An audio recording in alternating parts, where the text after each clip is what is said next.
Este programa tem apoio cultural da CNM, Confederação Nacional dos Metalúrgicos. Está começando mais um Entrevistas no Café do Sindicato dos Bancários no centro de São Paulo. E hoje nós vamos conversar com a ex-ministra do Desenvolvimento Social, Márcia Lopes, que atualmente é consultora da ONU na área de políticas sociais. Márcia é formada em serviço social e tem 30 anos de carreira acadêmica em São Paulo e em Londrina, onde já foi vereadora e candidata a prefeita. Já foi secretária municipal de assistência social, conselheira nacional, estadual e municipal de assistência social e dos direitos da criança e adolescente. No governo federal, foi secretária nacional de assistência social do Ministério do Desenvolvimento Social e Combate à Fome e secretária executiva do mesmo ministério, do qual virou ministra. E é uma das fundadoras do Instituto Lula, em São Paulo.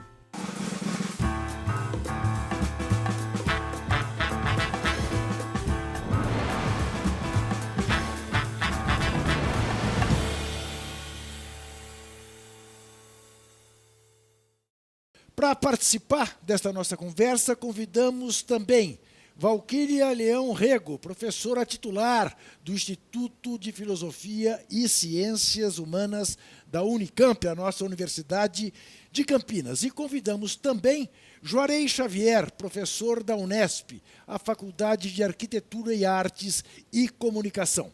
Eu agradeço muito a presença de todos e começo com a nossa ministra com a seguinte pergunta, Márcia. Quando você foi ministra, é possível calcular, dizer, quantos brasileiros ainda iam dormir com fome no período da sua gestão? Bem, Juca, é um prazer estar aqui com você, com a Valquíria, com o Juarez. Na verdade, o número que o IBGE nos dava e que o ex-presidente Lula sempre reforçava era de 11,2 milhões de famílias em situação de pobreza.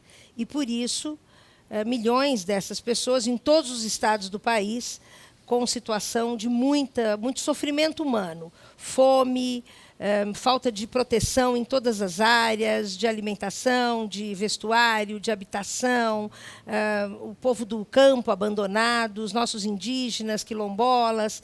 Então, era, de fato, uma situação de absoluta calamidade. Eu, já como assistente social, já trabalhando na área social, num município, nós já nos preocupávamos muito, porque o Brasil evoluía em tantas áreas e nós não conseguíamos encontrar um caminho para dar visibilidade a essa grande população brasileira em situação de abandono mesmo.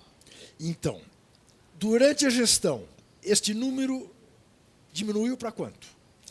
Bem, nós começamos, na verdade, porque havia o Cadastro Único já de 2001, mas não havia uma base ativa. Tá. Então, havia programas de transferência de renda, mas que eram separados, 4 programas, e que foram unificados no programa Bolsa Família.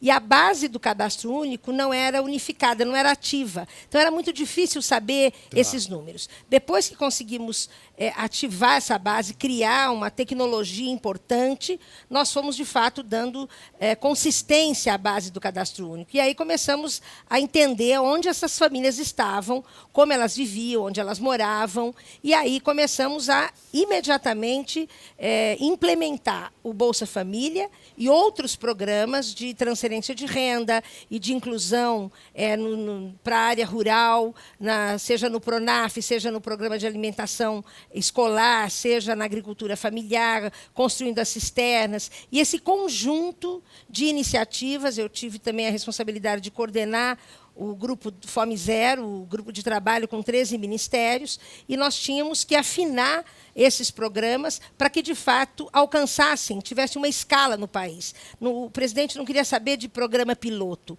Ele dizia, se temos 11 milhões de famílias em situação de pobreza, nós temos que chegar em todas elas. E aí, nesse tempo, já depois de 2 anos, nós já começamos a ver, no final do primeiro ano, alguns indicadores fundamentais mais de mortalidade infantil, de desnutrição, de acesso e permanência à escola das crianças, das mulheres. E aí, claro que ao final, então, do primeiro governo, depois do segundo, mais de 38 milhões de pessoas saíram da pobreza, porque eram quase 50 milhões. Antes que eu passe à professora Valquíria e ao professor Juarez para fazerem suas primeiras perguntas, qual é o tamanho, Márcia, do retrocesso que você calcula que a gente esteja vivendo do impeachment da presidenta Dilma para cá, neste particular?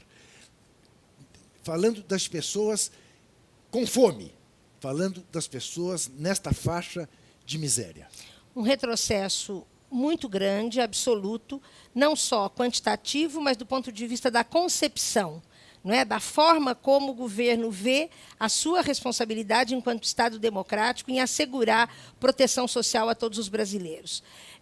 Muitas pesquisas, inclusive da Fiocruz, e a professora Valquíria também vai contribuir com isso, nós já temos estudo mostrando que a fome voltou aos índices de 2006 e que a próxima pesquisa, provavelmente, ela deve voltar aos índices de 2003. Então, tudo aquilo que nós conseguimos, e não conseguimos enquanto só governo federal, houve, na verdade, pelo espírito republicano do próprio governo, o engajamento de governadores, de prefeitos, das universidades, dos movimentos sociais do Brasil inteiro, independente de partido político. E foi isso a razão, não é, dos resultados tão rápidos que nós conquistamos pelo reconhecimento mundial de todos os organismos. Ou seja, de fato, nós reduzimos 60% a mortalidade infantil.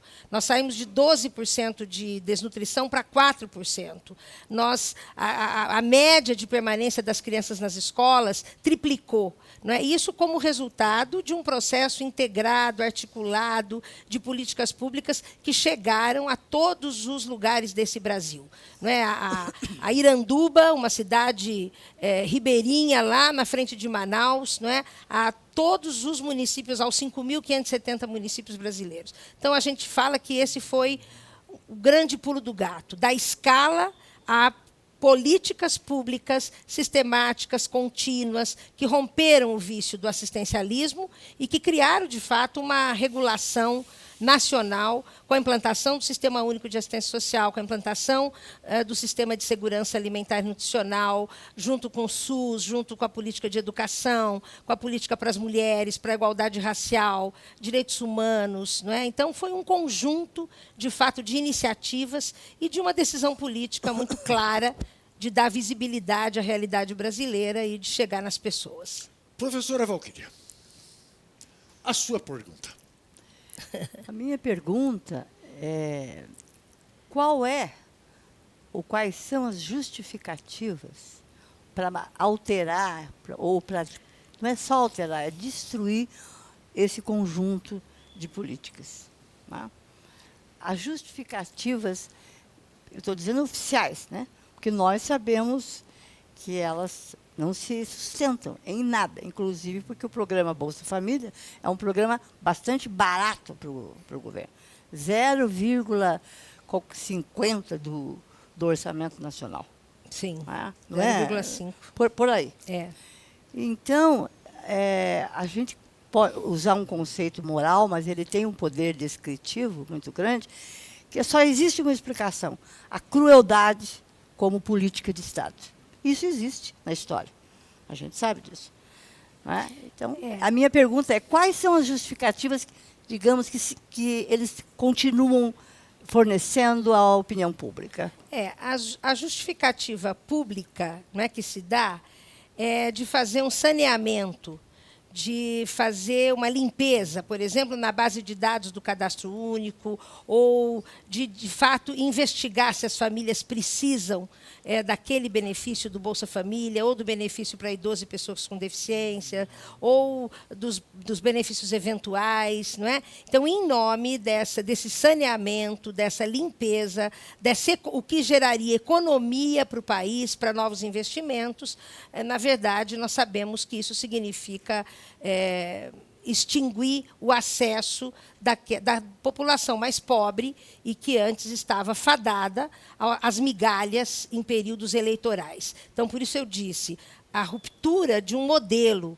Uma coisa é o Estado democrático de direito reconhecer a sua responsabilidade na provisão da proteção social brasileira, que foi garantida na Constituição de 88, no capítulo da ordem social, integrando a Seguridade Social, saúde, previdência e assistência social. E junto com a educação e as demais políticas, de fato, assegurar essa proteção, porque é essa população protegida que vai participar do desenvolvimento do país. Mas a lógica dos conservadores, a lógica de quem sempre teve preconceito com os mais pobres, é de que a eles se dá o que sobra e nos períodos em que convém, como sempre foram os períodos eleitorais. Então, é lamentável, é inacreditável o que nós estamos vivendo hoje, porque nós ainda não estávamos satisfeitos, nós queríamos muito mais.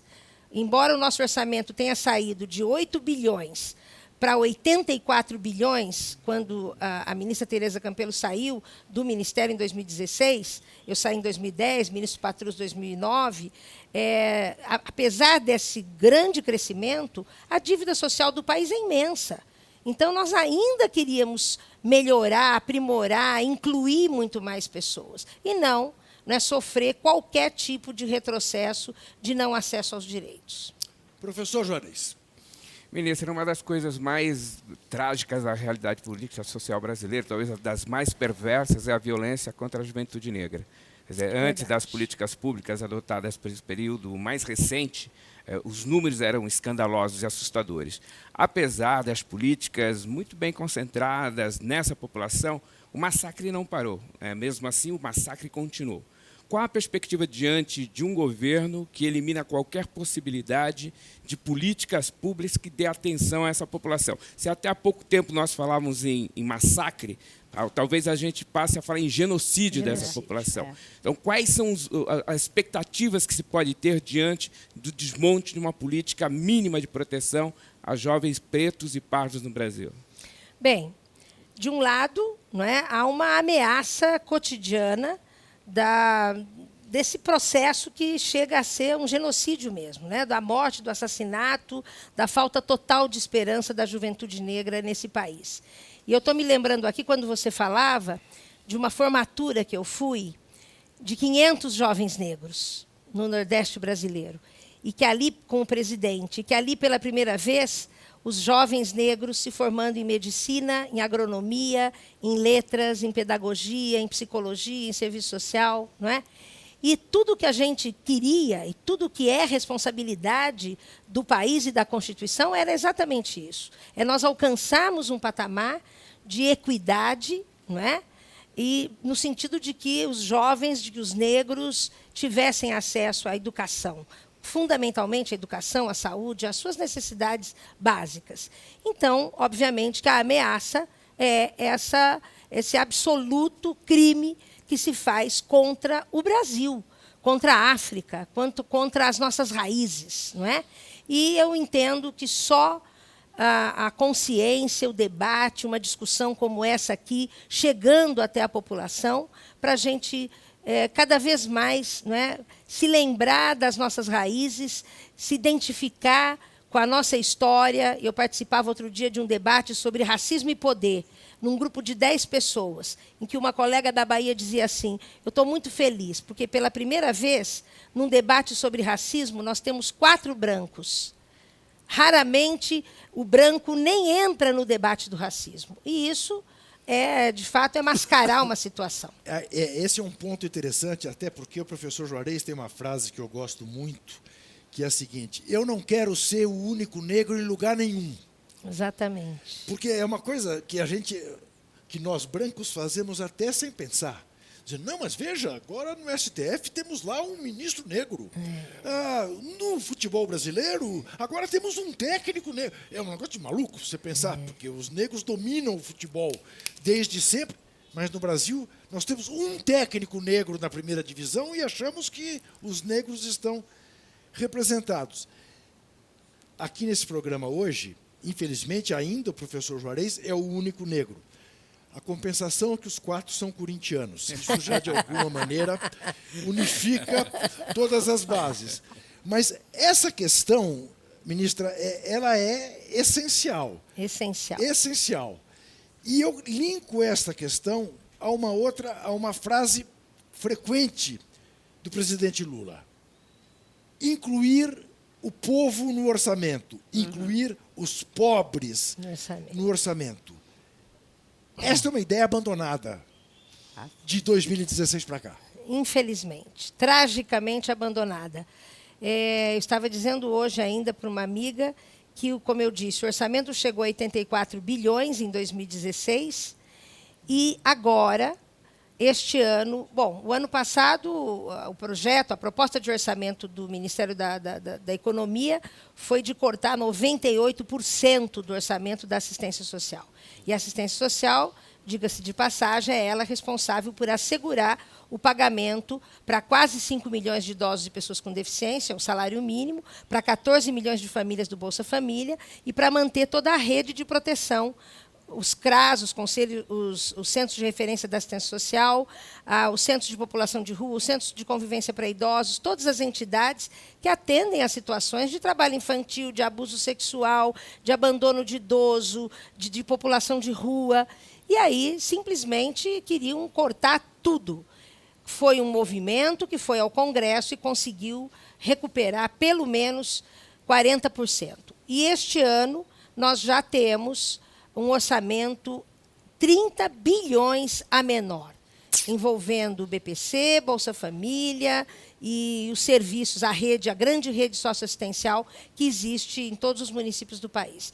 Então, não tem jeito, né? A política pública se faz com serviços, se faz com a presença dos profissionais, dos assistentes sociais, dos psicólogos, sociólogos, advogados, dos educadores que estão nas ruas. Sem eles não existe serviço, não existe proteção. E é preciso, a criança precisa ir para a escola, a mulher e o homem precisam trabalhar, mas a família, há fenômenos muito múltiplos nesse país. Não é? Comunidades muito distantes de um centro urbano, comunidades indígenas, quilombolas, de fronteiras. E esse conjunto da população tem o direito a ser protegido. Então, o termômetro é esse. Quanto temos de proteção e quanto temos de desproteção. E os números falam. Por isso, nós não podemos, né, admitir como natural que o orçamento seja diminuído. Que avaliação você faz do que possa acontecer no Brasil diante desse quadro, deste caldo que fermenta, em relação exatamente àquelas pessoas que experimentaram botar a cabeça para fora e que estão sendo decepadas novamente? Quer dizer, eu sei que é muito difícil reagir de barriga vazia, né? Normalmente as pessoas simplificam, dizendo, não, mas isso aí vai causar uma tal revolta que os famélicos vão se levantar. E é complicado você se levantar, porque sequer força você tem, às vezes, para se levantar quando está com fome. Exatamente. Em que medida você acha que alguma coisa possa acontecer nesse sentido? E em que medida, apenas porque tivemos um dia um presidente da República que sabe o que é passar fome, e certamente foi o primeiro e único dos presidentes da República no Brasil que sabia o que é passar fome, isso de alguma forma possa influenciar uma mudança no quadro do que nós vivemos hoje? Olha, Juca, eu sou sempre muito otimista. Eu aprendi que a gente tem que reconhecer, ler a realidade, mas não podemos achar que não tem mais o que fazer, que nós já chegamos no final, né, dos tempos e das coisas. Eu penso que a sociedade vai reagir, está reagindo já. Nós não baixamos a cabeça mediante os cortes no orçamento, mediante as restrições que estão acontecendo. Nós estamos muito mobilizados e não há dúvida que é a sociedade, que a sociedade, uma grande parte dela, não quer ver o que está acontecendo. Nós temos uma sociedade solidária, sim. Nós temos uma sociedade, obviamente, de um lado há muito preconceito, há muito conservadorismo, há uma elite que sempre dominou o país e que fez, não é, essa pirâmide ser sempre absolutamente vertical, de acordo com os interesses, mas há uma grande parte da população e dos movimentos sociais que já mostraram nesse país que, quando a gente quer, a gente vai para a rua, a gente grita, a gente se organiza, a gente reivindica e a gente vence. Então, a saída é essa, é fazer com que as pessoas e os movimentos tragam essa base dos trabalhadores, das mulheres, que estão num movimento maravilhoso pelo país, não é? Das crianças, da juventude. É nisso que eu acredito. Era uma mobilização e jamais o abandono das nossas causas. Nós vamos fazer nosso primeiro intervalo e, quando voltaremos com a professora Valquíria fazendo mais uma pergunta. Até já.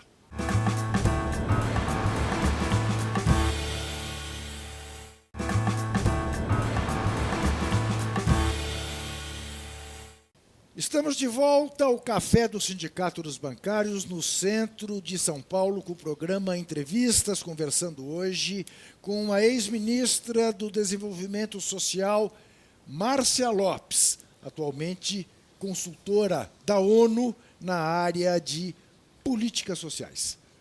Professora Valquíria. Eu perguntaria à ministra o seguinte: minha última visita de pesquisa foi o ano passado, 2018, em agosto de 2018. E eu já percebi, eu fui ao sertão do Cariri, que é uma região que eu estou começando a pesquisar por inúmeras razões, é muito interessante. E eu estava numa região com muitas igrejinhas, igrejas evangélicas. E eu já percebi ali uma grande confusão nas bolsistas, vamos chamar assim. E eu fiquei muito preocupada com o tipo de discurso que eu comecei a ouvir, que ainda não ouvia, que era: não, o presidente Lula realmente foi, para nós, o modo delas dizerem assim, o presidente Lula fez muito bem a nós, mas o quê? Né, teve lá uns problemas, né? Então, mas se ele for candidato, eu voto nele, mas só nele. Aí eu tentei até falar com algumas pessoas o que a gente podia fazer, porque eu percebia que estava havendo uma mudança muito grande, vamos chamar assim, na intenção eleitoral, em função dos trabalhos dos pastores. Então, a minha pergunta seria: o que é que nós poderíamos ter feito, ou não percebemos esse perigo, que ele já está presente, né, há alguns anos, de desfazer do ponto de vista da verdade histórica mesmo, de desfazer, ter o poder de desfazer completamente com alguma inteligência. Em bom português, você quer saber aonde foi que o governo errou, que se perdeu essa percepção? Bem, obrigada. Na verdade, nós vivemos, não é, gerações e gerações de despolitização mesmo, né? Não era agradável a governo nenhum, aos governos, principalmente aos governos de direita, aos governos autoritários, que tivéssemos pessoas conscientes do seu direito, da sua necessidade, e por isso mesmo romper com essa ideia, né, de benemerência, de assistencialismo, de caridade, de favor, de clientelismo, de patrimonialismo. A essência do Estado autoritário é o patrimonialismo, não é? Então, na verdade, esse é um processo que não é de um governo, isso é um projeto de nação. E justamente o que está acontecendo agora, quando todas as frentes, não é só o Bolsa Família, ou o sistema da assistência social, ou da saúde, todas as áreas estão sendo vilipendiadas. E por quê? porque eram justamente elas que estavam começando, iniciando um processo pedagógico, inclusive, não é?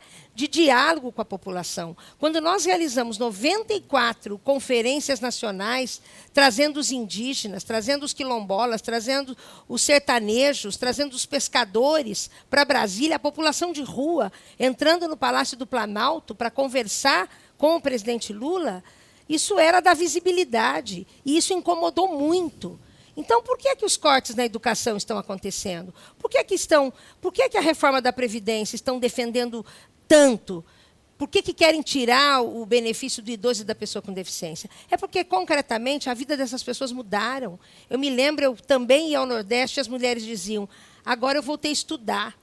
Agora eu não preciso mais carregar a lata d'água na cabeça, lá vai Maria, como diz a música, porque agora nós temos cisternas. Então, Valquíria, você tem razão do ponto de vista de que o trabalho político, a ação política, que eu questiono, inclusive, se esse é o papel do governo, porque quando a gente governa para o conjunto do país. Obviamente, nós temos lado, temos direção, temos um projeto de país, mas os movimentos sociais, sejam as igrejas, os sindicatos, os trabalhadores, as universidades, têm um papel fundamental, que é o diálogo, que é exatamente poder fazer essa diferença. O papel do governo, quando um governo é democrático e quando não é, quando o direito chega e quando não chega, quando o orçamento é acessível e quando não é. Isso era um papel que ia para além do governo. O governo tinha que cumprir o seu papel com as políticas. Deixa ele interromper, pois não. Só para acrescentar uma coisa,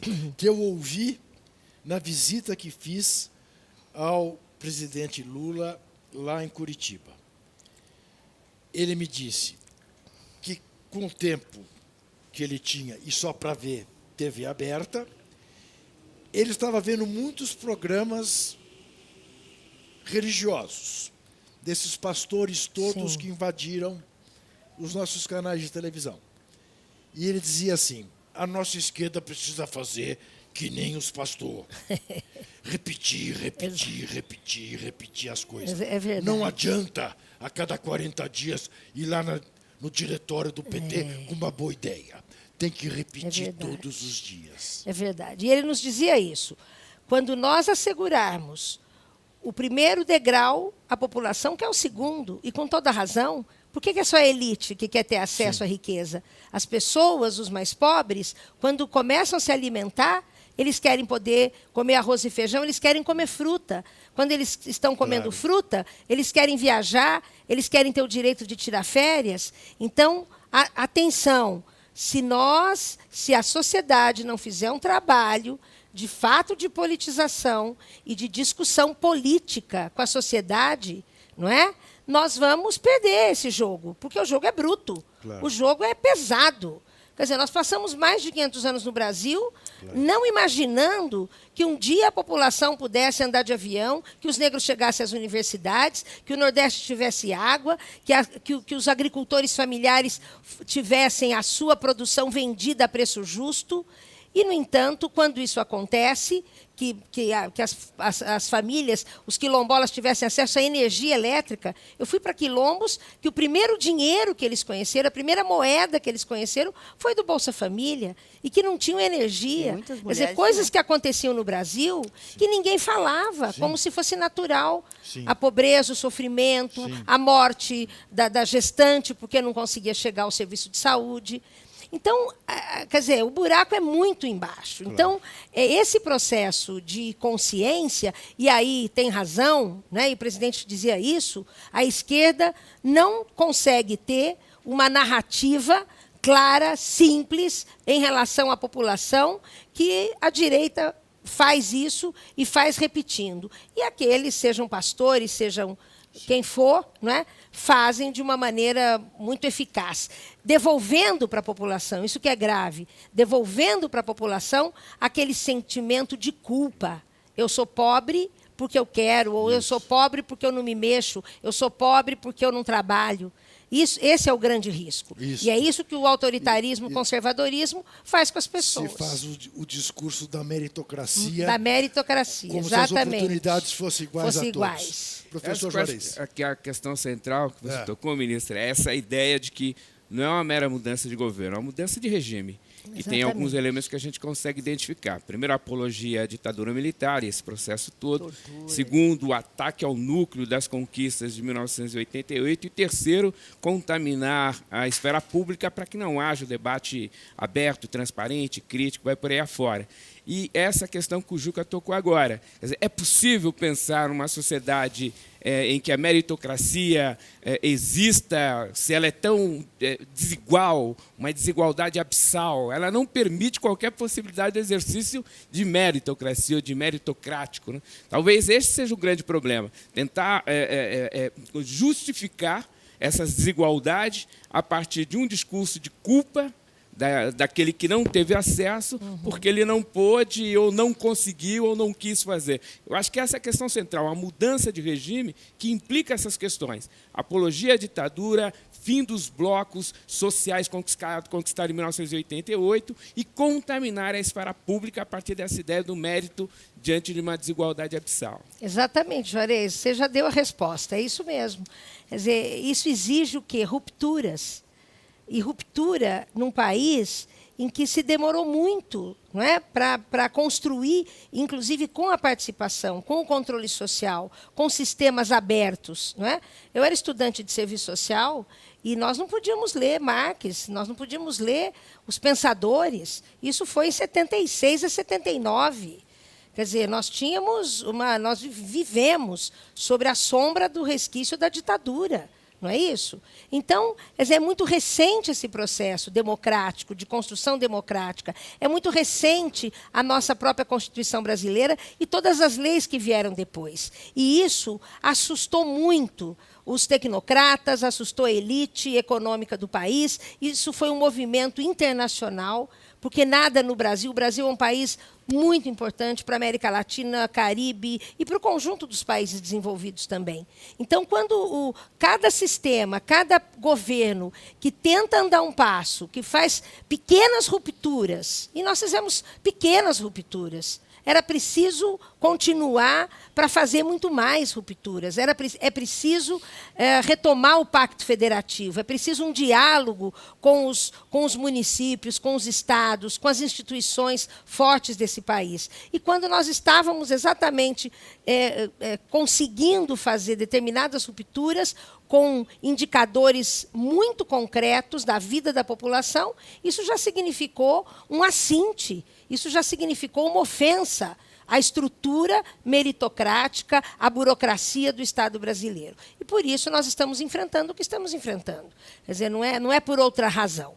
Então é preciso que a gente volte a estudar, a ler, a se encontrar, a conviver, a debater política. Até isso estão querendo tirar da cabeça das pessoas, que a política é a pior coisa que existe, que ninguém presta na política, que não vale a pena. Quer dizer, para que isso? Isso é justamente para tirar a esperança de que as pessoas podem se sentir pertencentes ao seu meio, à sua vizinhança, à sua comunidade, ao seu território. Então, quando você começa a descobrir o território brasileiro na sua identidade, quando você começa a dar voz às nossas comunidades tradicionais, isso vira um alarde, vira uma revolução.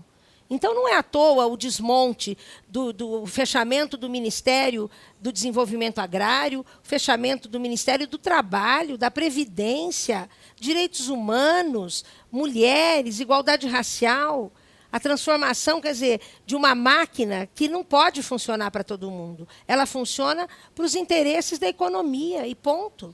Então, você, por mais de 30 anos, deu aula em faculdades. Você está assistindo à tentativa de desmonte da universidade pública no Brasil. Vimos todos as manifestações do dia 15, daqueles idiotas úteis que foram às ruas protestar contra esse desmonte. Lhe pergunto, lhe faço duas perguntas que eu vou querer que você responda no próximo bloco. Primeira pergunta. Você acha que deste movimento pode nascer a reação que o país precisa ter diante das barbaridades que estão sendo cometidas? Segunda pergunta. Você é otimista em relação a isso? Ou ainda você acha que estamos muito no começo e que não dá para ter otimismos? No próximo bloco, a ministra Márcia responderá as duas perguntas.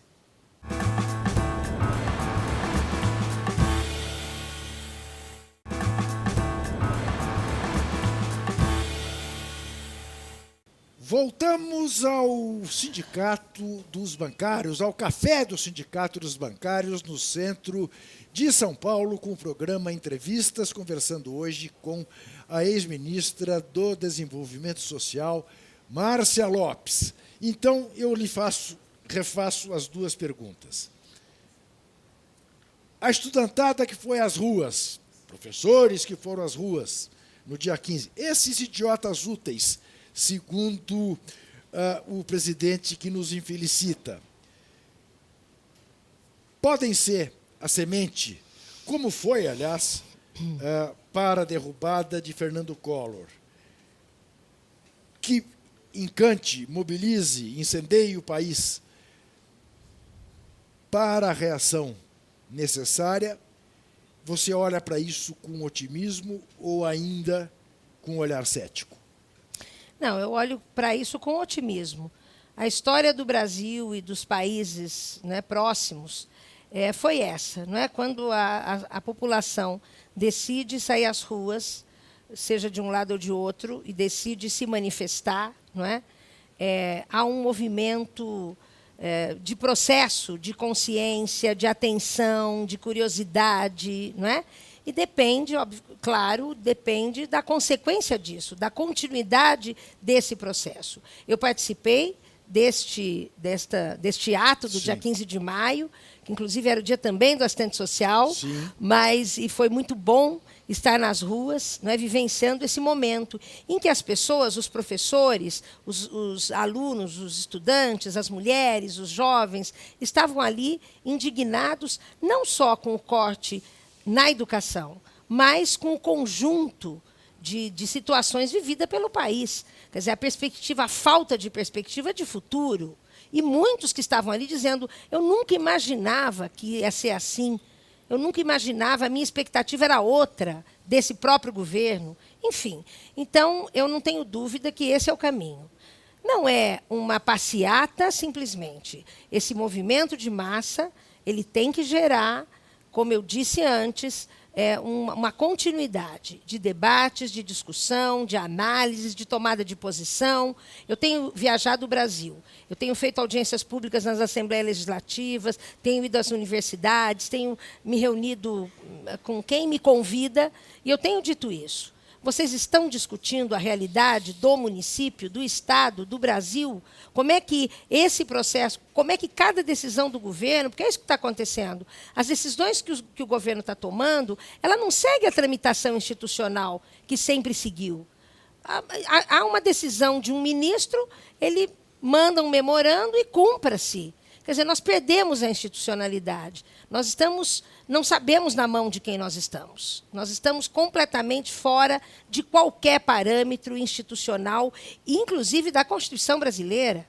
Então, sair às ruas é fundamental e são outros atos. Agora os estudantes já anunciaram que dia 30 vão para as ruas. Depois já tem uma greve nacional anunciada para 14 de junho. Quer dizer, me parece que a sociedade, muito antes do que nós imaginávamos, a partir da posse do novo presidente, a sociedade disse não, desse jeito não vai ficar.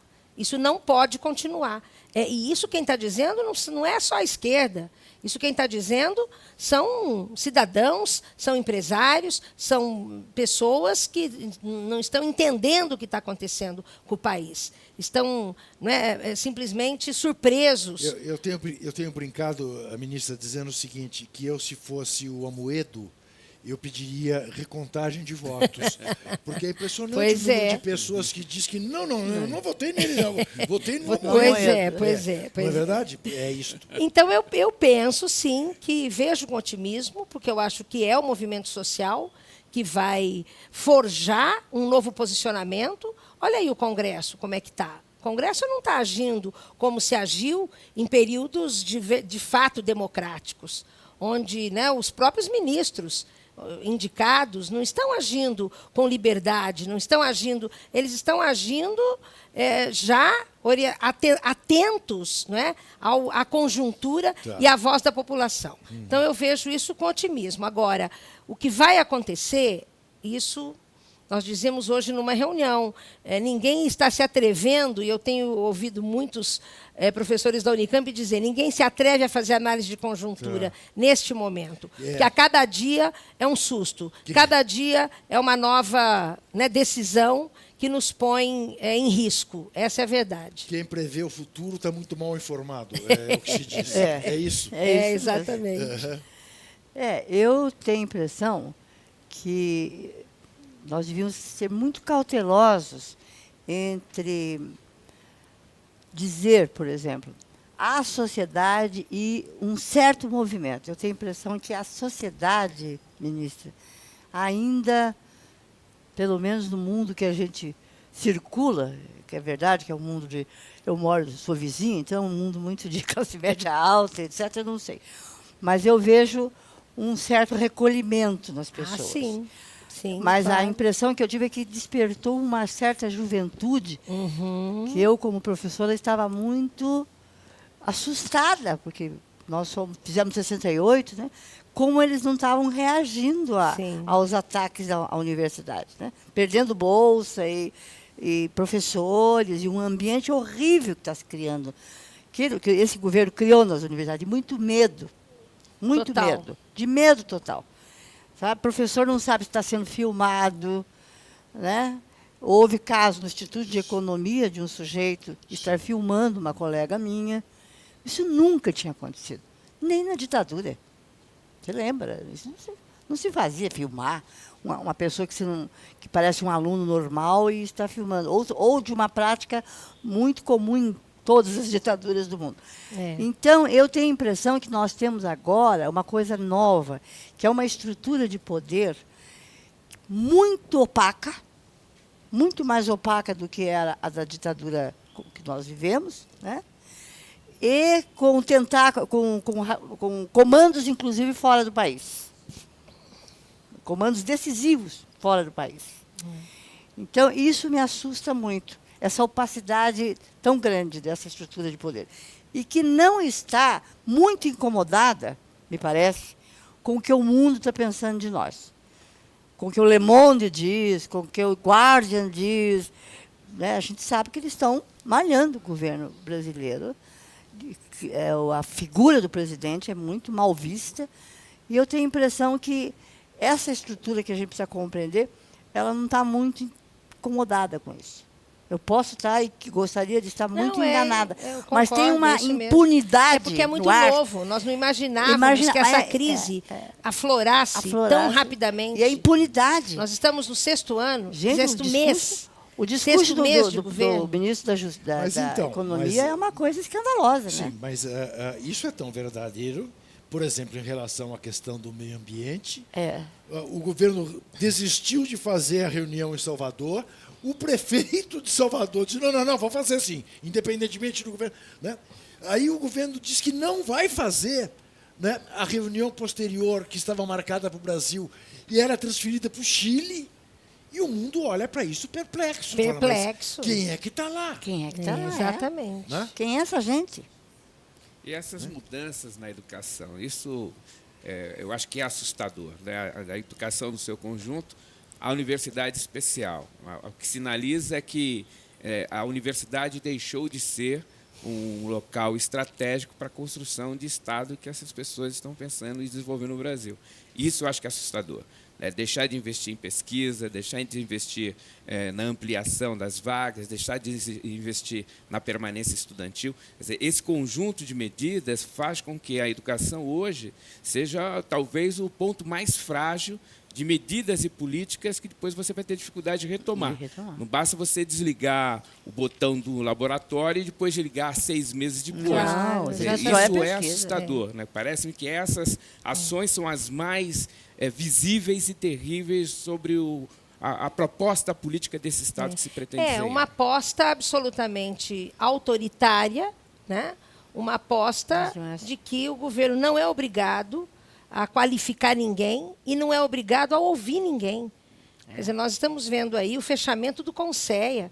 CONSEA é o Conselho Nacional de Segurança Alimentar e Nutricional, 2/3 da sociedade civil, um dos conselhos mais qualificados, que discutia tudo, que discutia a produção, abastecimento, acesso aos alimentos, a relação com a indústria de alimentos, de uma forma com universitários, militantes, de uma forma absolutamente qualificada, e que tinha a presença do presidente sempre, que era um conselho de absoluta confiança e que fazia muitas críticas ao governo. Quer dizer, todos os conselhos. E agora não querem mais. Mas não é essa exatamente essa questão tão central como a apontada pelo professor Juarez, da tentativa de exterminar o senso crítico? Exatamente, de desqualificar. Outro dia, teve uma reunião no Ministério para decidir se teria ou não Conferência Nacional de Assistência Social. Sim. A 12ª conferência, a cada 2 anos. E o governo disse, nós não vamos fazer conferência. Conferência é coisa de petista, nós não vamos fazer conferência. Mas onde já se viu isso? Isso está definido na Constituição brasileira. Universalização, descentralização e participação da sociedade. São as 3 diretrizes para qualquer política pública. E aí o governo disse claramente, nós não queremos escutar o que essas pessoas têm a dizer. E aí não são pessoas, não éramos nós do governo, são os usuários do Bolsa Família, os idosos, as pessoas com deficiência, as entidades, as comunidades todas, por esse Brasil afora. E simplesmente decidiu que não vai fazer. E a sociedade civil decidiu que vai fazer uma conferência nacional democrática para ouvir a população. E não é para fazer, e não é para se contrapor, não tem mais o que se contrapor a esse governo. É para fazer o debate público. É para fazer o debate republicano, é para entender o que justamente está acontecendo agora nas realidades do país. Uma assistente social outro dia falou para mim, olha, o perfil das pessoas que estão procurando o CRAS hoje mudou completamente. De 2016 para cá, agora é ex-bancário, agora é representante comercial que perdeu o emprego, que vem procurar benefício, que vem procurar ou o Bolsa Família, ou um curso de profissionalização, que vem procurar um encaminhamento, porque não sabe mais o que fazer. E o governo não quer escutar isso. O governo não quer escutar as universidades, não quer escutar as universidades dizendo o resultado de uma pesquisa. Não é? Não. Então, nós estamos vivendo um tempo absolutamente obscurantismo completo, para não dar vazão àquilo que o Brasil estava passando para o mundo. Eu fui para a África e tenho ido para a América Latina e Caribe pela FAO, Unicef, PNUD, OIT, justamente para poder dizer para os países, para confrontar as nossas práticas e as nossas experiências. Coisa que o Brasil se sentia sempre impotente, porque sempre inferiorizado. Aliás, você foi convidada para trabalhar fixamente na FAO e não aceitou o convite. Por que você não aceitou? Bom, na verdade, eu tenho a minha família, em Londrina, marido, filhos, 6 netos, mãe, uma família da confusão.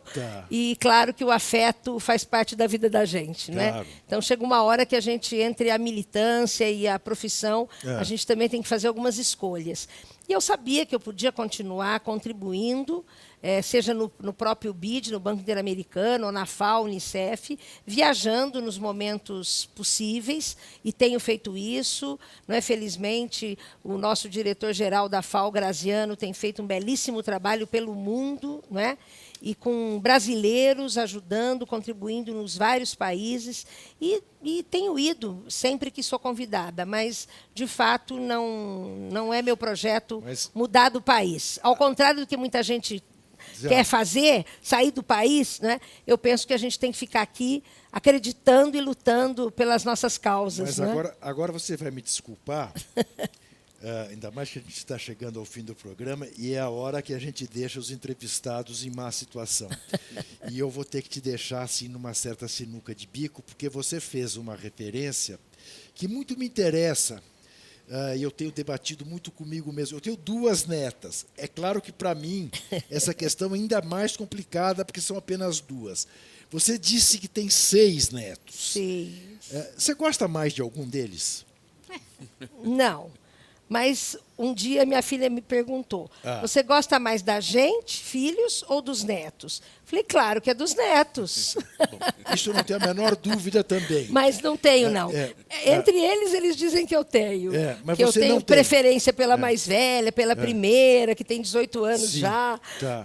E agora uma pequenininha com 1 ano. Mas, na verdade, não. Sevó é a experiência mais maravilhosa. Fica de plena cor. Foi o único momento da vida que eu perdi a vontade de trabalhar, quando o dia que nasceu a minha primeira neta. Eu estou de mas pleno é muito acordo bom. com você, mas eu fico Porque você tem preferência? Não tenho, eu fico reforçado, mas eu outro dia ouvi um avô dizendo assim, isso é mentira, todo mundo tem uma preferência, prefere um filho, prefere uma neta ou um neto.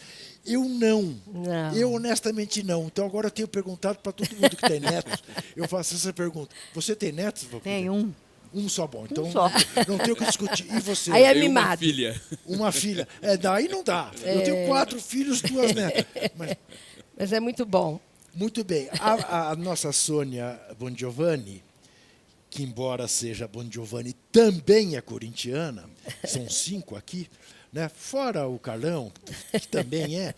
Na verdade, palmeirense tem E a tua aqui. torcida ela é de Londrina, que é grande, Londrina, hein? sim, Londrina. Nossa, Londrina é os um corintianos reduto. lá, Londrina a família é um reduto toda. corintiano. Nós, na verdade, temos aqui apenas uma ovelha negra, que é o Isaac. Mas não vou nem me referir a que time ele torce. Mas ainda cabe uma pergunta rápida de cada um dos professores. Primeiro você, Valquíria. Eu queria perguntar à ministra como é que ela explicaria esse ataque do governo às entidades internacionais, sobretudo à ONU, essa desqualificação discursiva da ONU. Você acha que eles estão identificando, quando eles dizem assim, nós somos nacionalistas, e a gente sabe que eles não são, pelo contrário, Estão vendendo o Brasil? Estão vendendo o país. Ao mesmo tempo, eu queria entender o que eles consideram ser nacionalistas. Será que será que são os tratados internacionais, onde a ONU, por exemplo, é o caso do presidente Lula, aquela situação em que a ONU garantia que o presidente Lula podia ser candidato. E aí, não sei se vocês lembram, o discurso foi, não, isso é interferência externa. Sim. E assim como eles estão desqualificando a Unicef, enfim, comissões... Em bom português, o que eles estão entendendo? o governo federal acha que a ONU é tomada pelos comunistas? Tudo que os opõe é comunista agora, né? Tudo. Quer dizer, sem a menor ideia do que seja o comunismo, o socialismo, Ele gosta da Guerra Fria, a igualdade, a justiça, não é? A própria Constituição brasileira. Na verdade, o Brasil, nesse período, não é? Como eu dizia, aquele sentimento de inferioridade que nós tínhamos, de subalternidade em relação a Estados Unidos, em relação a tudo que era desenvolvido, não é? E isso, quando eu viajei agora, eu ficava me perguntando por que será que qualquer pessoa dizia tem que conhecer os Estados Unidos, tem que conhecer a Europa, e nunca tem que conhecer a África, que é um continente maravilhoso, tem que conhecer os países da América Latina e Caribe. Eu fico impressionada de ver a beleza desses países, do seu povo, da sua gente, da sua produção artística, cultural, gastronômica, não é? Mas isso tudo é uma imposição imperialista que a gente viveu o resto sempre.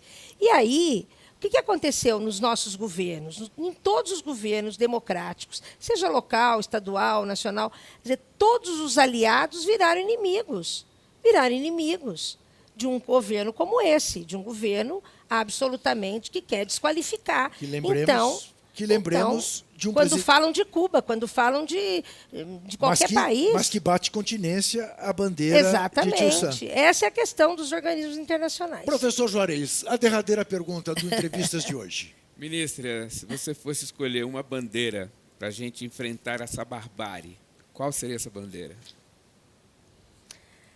A bandeira da unidade e organização entre nós. Porque nós somos muitos. E nós temos poder, nós temos posição, nós temos lado, nós temos um conjunto de movimentos sociais, assim, que todos eles têm, né, o seu caráter, a sua bandeira de luta, e o que nós não podemos fazer é fragmentar. Então, agora nós temos que ter unidade nas nossas lutas e nos nossos objetivos. E o objetivo é do Brasil democrático. Eu não suporto quando alguém diz assim, acabou a democracia, está destruída a democracia.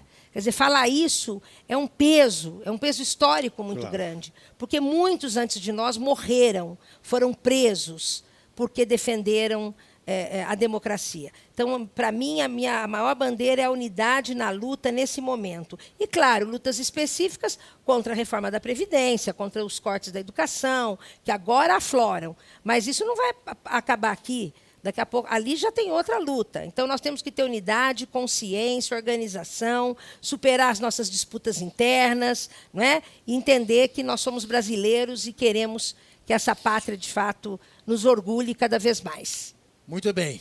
Infelizmente, nosso tempo terminou. Eu agradeço a professora Valquíria, agradeço ao professor Juarez, agradeço muitíssimo a ministra Marcia Lopes, agradeço a você em casa que nos vê, evidentemente, lembrando que tem entrevistas toda quinta-feira às 10 da noite. Na região metropolitana de São Paulo, você sintoniza a TVT no canal 44.1. No YouTube, é claro, a qualquer hora. E não se esqueça, desesperar jamais.